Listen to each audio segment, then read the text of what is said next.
பாமக மாநாட்டிற்கு நாம் தமிழர் கட்சியின் ஒருங்கிணைப்பாளர் சீமான் வாழ்த்து தெரிவித்துள்ளார். பாமக மாநாடு சிறக்கட்டும், மக்கள் நல கோரிக்கைகள் வெல்லட்டும் என்றும் சீமான் வாழ்த்து தெரிவித்துள்ளார்.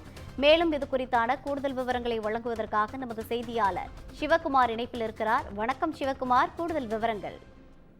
வன்னிய இளைஞர் சமுதாய தரப்புல சித்திரை முழுநிலவு திருவிழா இன்னைக்கு கொண்டாடப்படுது. பெருவிழா இன்னைக்கு கொண்டாடப்படுது.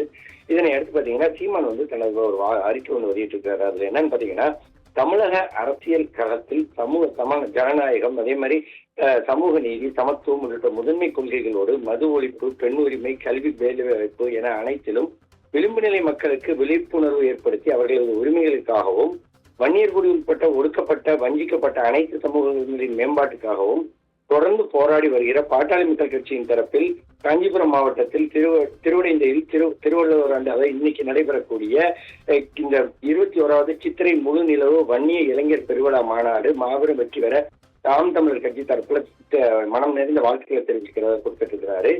அதே மாதிரி தமிழர் தாய் நிலத்தில் தமிழ் பகைமை தலை தூக்காத வண்ணம் நல்லிணக்கத்தோடும் தமிழ் சமூகங்கள் தலை நிமிரவும் தமிழர் இன ஒற்றுமை தலை தோங்கவும் அயராது உழைக்கும் மருத்துவர் ராமதாஸ் அவர்களுக்கும், அதே மாதிரி அன்புமணி ராமதாஸ் அவர்களுக்கும், பாட்டாளி உறவுகளுக்கும் என்னுடைய அன்பு வணக்கங்களும் வாழ்த்துக்களும் சொல்லி தெரிவிச்சிருக்கிறாரு.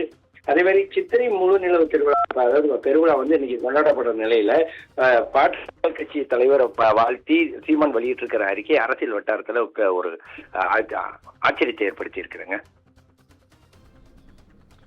கூடுதல் விவரங்களை வழங்கியமைக்காக நன்றி சிவகுமார்.